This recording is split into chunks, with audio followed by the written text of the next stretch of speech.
something involving Tumblr for one of their clients, if the agency folks are out there.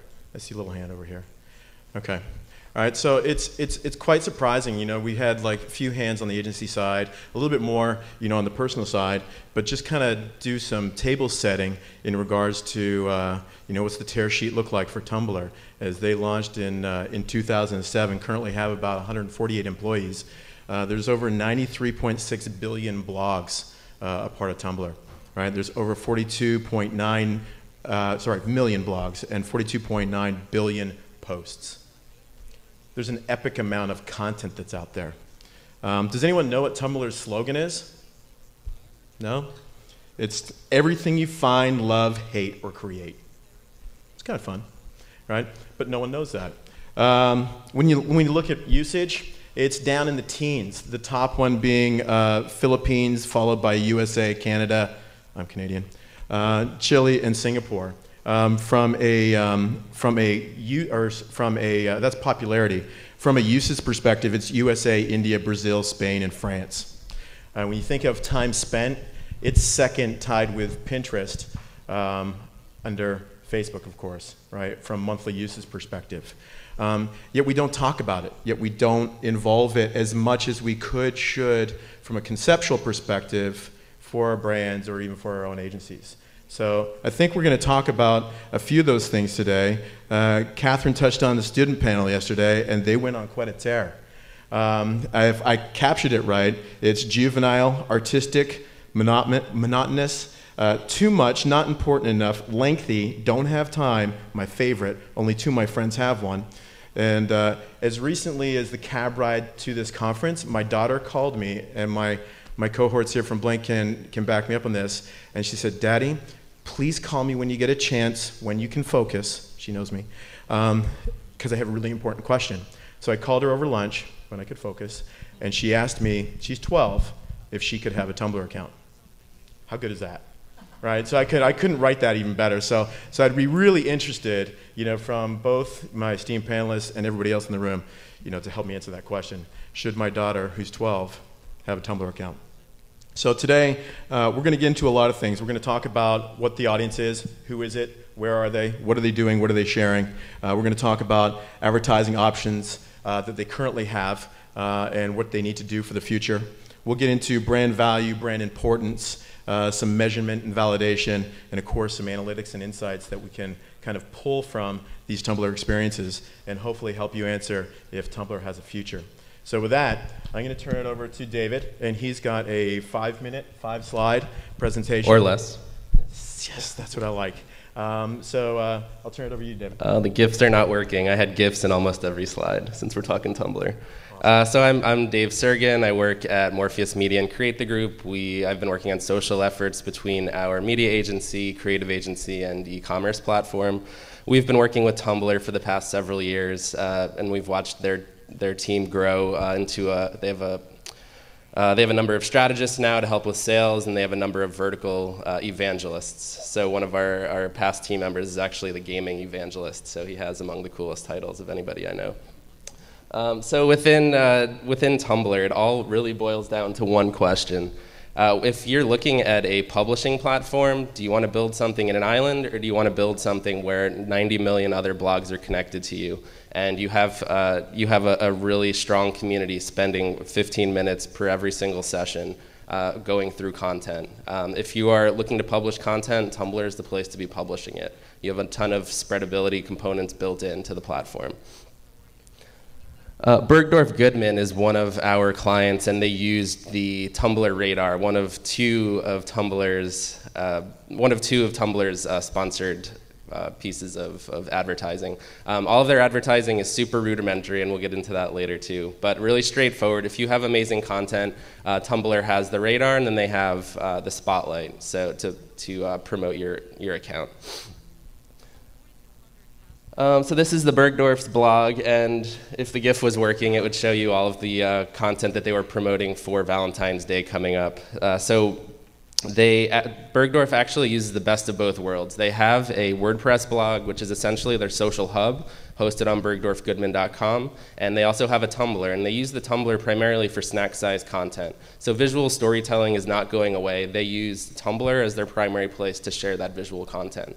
Oftentimes, they might even link back to a full blog post on their WordPress. So they really take the best of both. They have long form on their WordPress, they have short form on their Tumblr.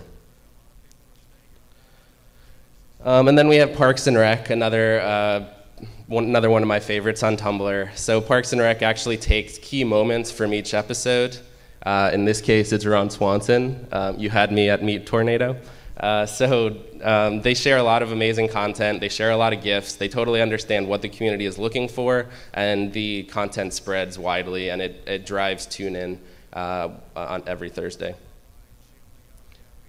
So a few things that we're looking for from Tumblr as we move forward. We really need discovery to be improved within Tumblr. There's tags within Tumblr, and within each tag, there's a lot of curated content, but it's really hard to know that it exists unless you've been using the platform for a while. You really have to dig for it. Tumblr also has this amazing storyboard blog where they feature certain Tumblrs, and they do an amazing job of telling the stories behind the Tumblr, but it's really hard to find that too. So we really need discovery to be vastly improved, and there's a lot of amazing things happening within Tumblr. It needs to be easier for the average user to be able to find it all. We also need the advertising is super rudimentary right now. We need better targeting. We need better measurement if we were to be moving more and more brands onto the platform. And then we also have analytics. Analytics right now, if you're a paid client with Tumblr, you have access to an analytics dashboard. But analytics is pretty tricky within Tumblr. You have your front end, which is just like any other website. You can have Google Analytics tags up, and then you have the dashboard, which is where most of the community is consuming their content. And that dashboard creates a disconnect where you're not able to really capture the full picture of what's happening within your brand's Tumblr. Improved analytics, better discovery, better advertising opportunities are three areas we'd love to see Tumblr keep moving. And I mentioned fashion, and I mentioned media, NBC, but there's also some really amazing blogs that are not focused on, they're not a brand really focused on creating amazing content. Things like the New York City Department of Transportation. They actually have a super amazing blog called The Daily Pothole, and it helps you understand where some of your taxpayer dollars are going. Every single day, a government agency is updating their Tumblr, letting New York City know we've filled 3,000 potholes today, or we've filled 30,000 potholes this year. All of those little snack-sized, easy-to-consume content is really fascinating, and the fact that we can have government agencies updating a Tumblr means that we should be able to keep all of our brands very easily maintaining a Tumblr account. Thank you, David. Great, thank you. So let's see what happens when we do this. Great, thank you. So, hi, my name's Marshall Wright, and I'm the social media director for an agency out of Austin, Texas called T3. We are a technology-fueled creative agency. Really, it just means we use technology to try and solve creative problems for our clients. And so thinking about Tumblr, we don't have a lot of experience with it. We have one client that has started using it, but from just a general standpoint, we look at it and this is not working. So, yeah, there we go. Here we go. Okay, so. But there are a few things that we do like about the platform. The first thing, and David touched on this, was this built-in community. That there's a lot of interesting audiences that are forming around different pillars or passion points of interesting creative ways, and so that's a cool part of it. The other part is it's just inherently social. It started off being inherently social. It's still a blog, but different from WordPress. It's got reblogging capabilities built in. You don't have to add plugins or widgets or anything like that to it for it to be able to share content out.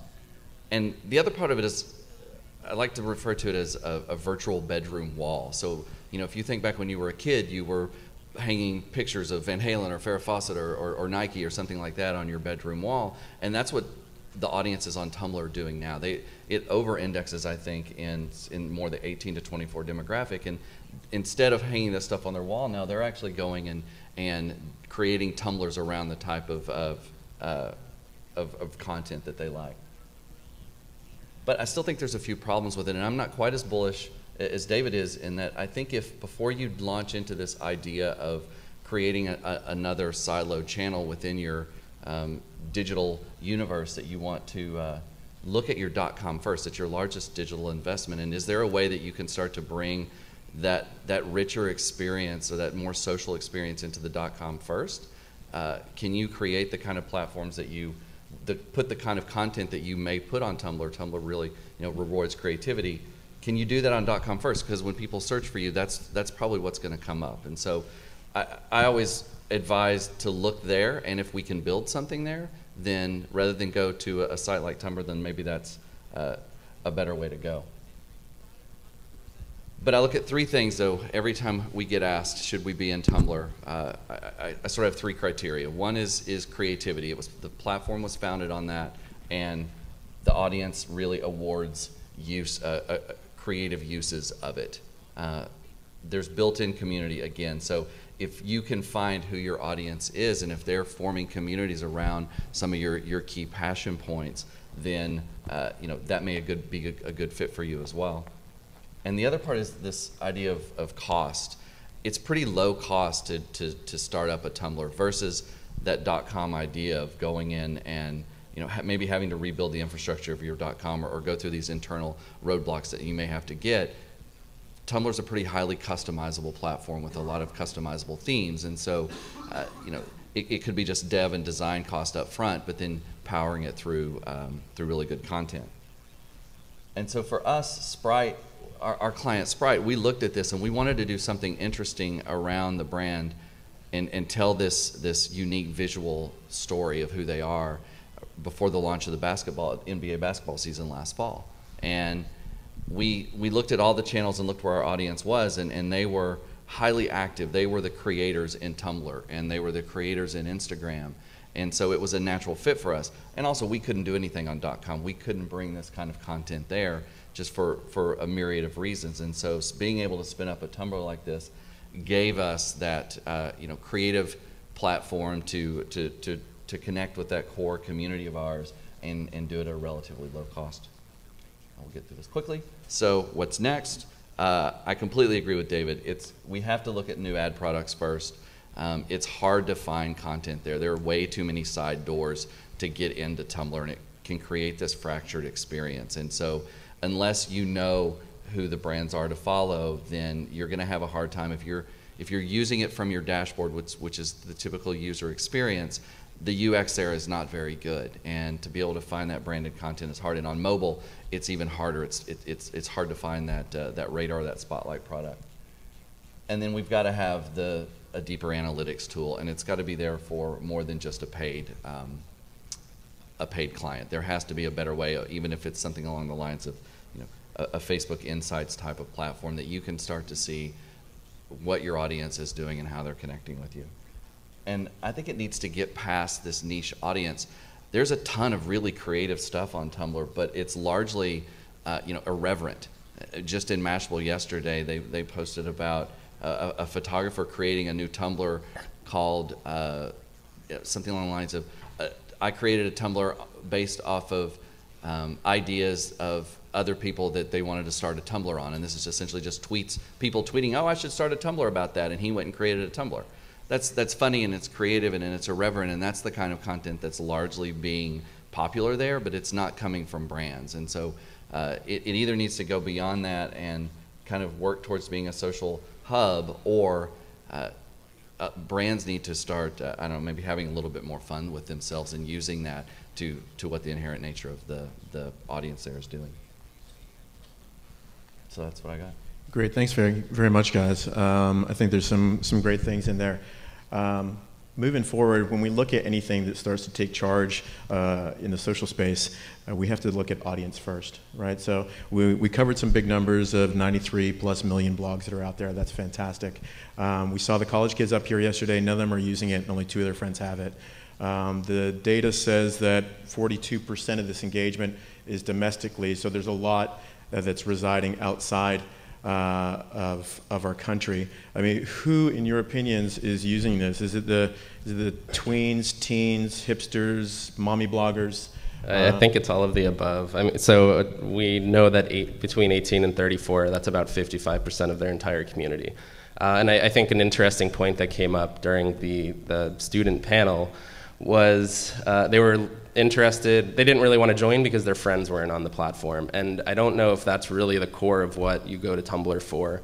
You go to Facebook to see what your friends are up to. You go to Tumblr to find some really cool content from creators. So I think that was kind of a key difference, and that was really interesting to hear. I actually went to college in Florida also at UCF, and I don't have a ton of friends on Tumblr. It's really interest-based. I don't really care if my friends are on Tumblr or not. I'm there because I want to find cool creators. Marshall? Yeah, I think though I want to know what my friends like as well, and Tumblr makes it hard to do that. So that it is a sort of a singular experience, and I do look for the brands that I know that are there or that I want to follow. But again, it's that I think it goes back to that idea of maybe I am just there. The users are there just to find the stuff that inspires them, and so you've got something. There's a value there if you can put that kind of content out, but it's pretty tough to find unless you know what you're looking for. So, I mean, in regards to managing a Tumblr account, I think that, there's one challenge is that the more creative a platform is, that it's harder for people to adopt, right? So Instagram, easy. I can take a picture of dinner last night, share it with everybody, right? Vine, I've got to be creative in 6 seconds. Yes, it's only 6 seconds, but, will my mom, sister, neighbor have a creative concept that they can even deploy in a very cool piece like that? So adoption is definitely, somewhat hampered by that creative model that it has. I believe that they say that the blogs that are posted, even snack size or long size, on average are reblogged 9 times. So from a distribution perspective, I think it's fairly strong. But do you think that the balance between creators and curators is in line or weighing on one side or the other? I think as any platform matures, I think we saw with Twitter at the beginning. We saw people sharing amazing content. As the community grew, they actually see that most of the community is now just consuming content, and we heard the college students yesterday say they use it as a news feed. It basically has replaced what RSS used to do for them. Or they don't know what RSS is, but that behavior has been replaced by their Twitter feed. So we see as a platform grows, it's going to be we're going to have more and more people that are not just creating. They're going to be either curating or consuming. And as we've seen Tumblr continue to grow, that's what we've seen with Tumblr as well. Anything to add, Marshall? I think that once we get past audience, and Marshall, you touched on it towards the end of your slides, was the advertising model or options. I think today, Facebook has dozens, right? Twitter has somewhere less than half a dozen, and Tumblr is sitting there with probably 2, right? They have Radar and they have Spotlight. Radar, which I think we determined yesterday does not pop up via mobile. Mm-hmm. Everything we heard from this conference is mobile, right? Being in part of the news feed that goes past your desktop into tablets and mobile devices is key. Anyone who's running a Facebook campaign knows that the performance data on when it goes mobile or to a tablet, skyrockets that past desktop performance. So Spotlight is hard to find. So I'd love to hear both of our panelists kind of weigh in on both the current value, if there is some, on the ad model itself, and maybe do you have any insights or innovation that you want to share that you feel could bring them to be, I guess, a little bit more desirable for brands that are kind of sitting here today?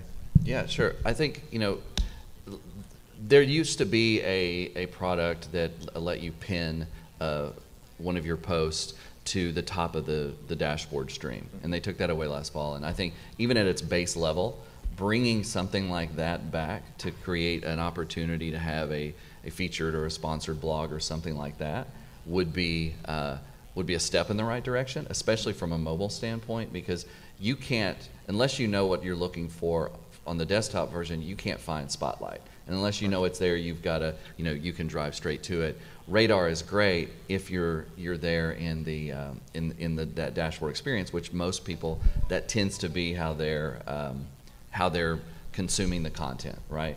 So from a mobile perspective, and we know that age group, especially the largest age group on there, is using mobile more and more.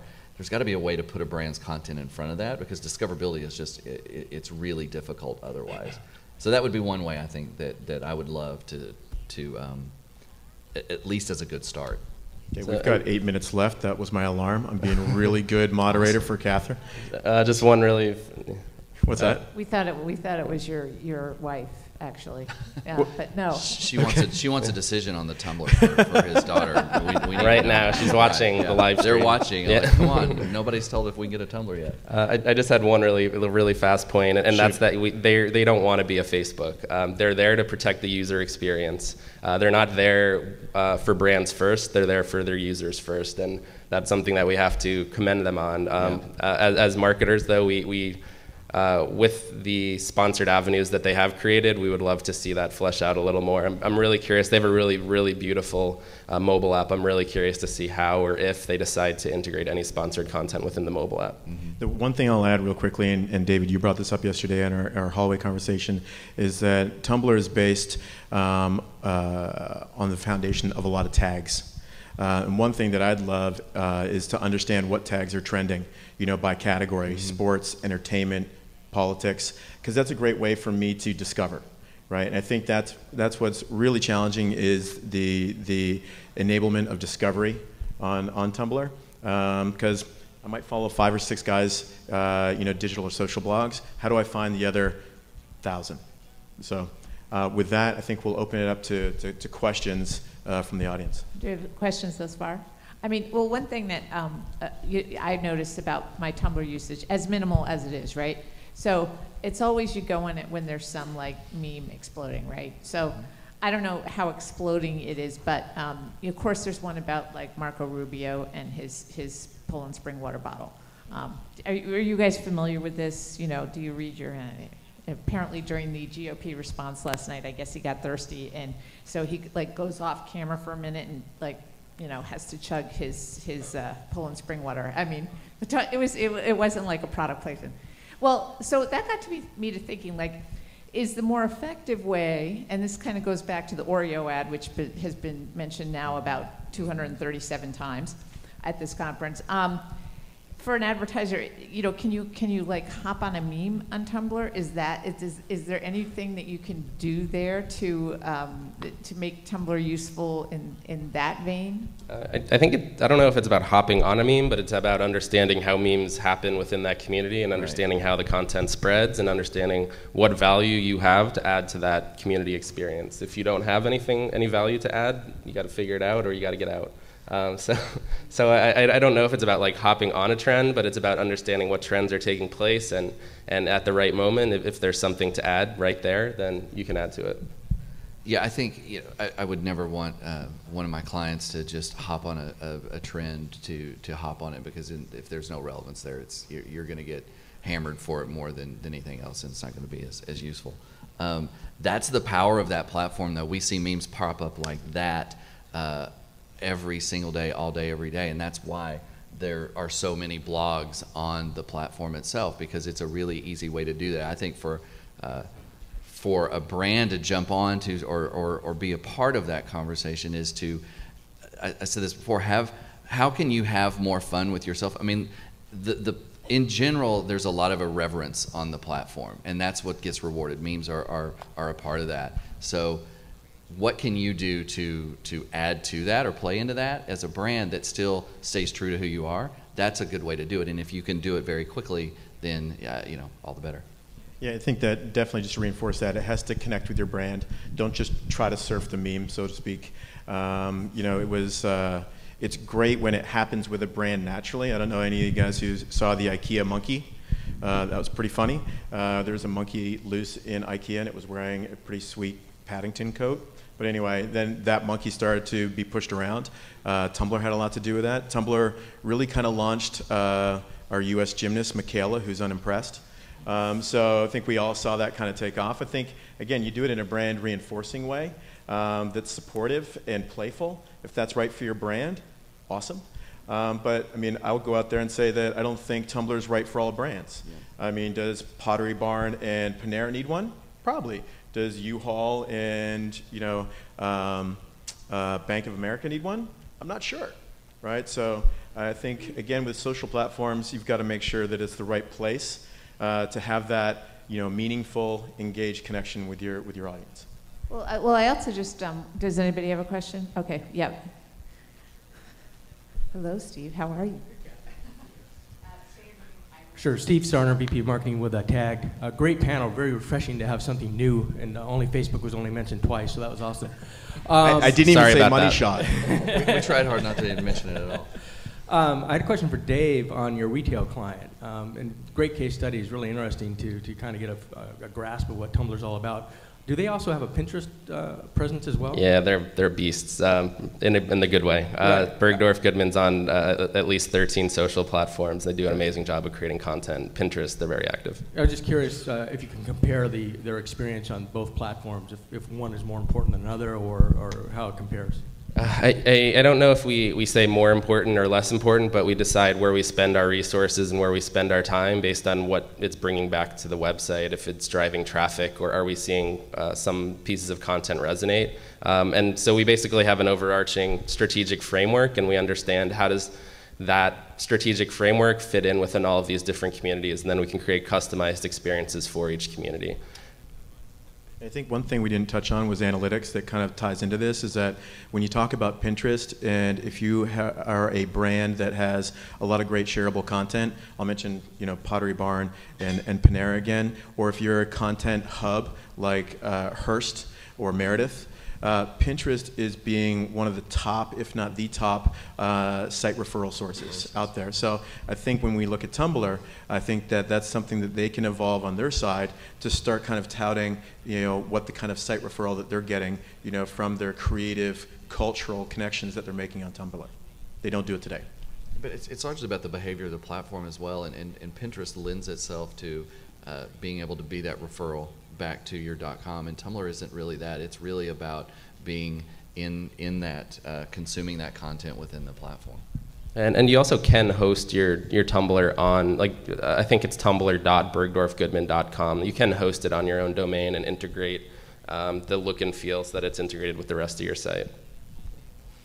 So thanks, guys. We got to go to the last panel, but thanks a lot. It was very illuminating. And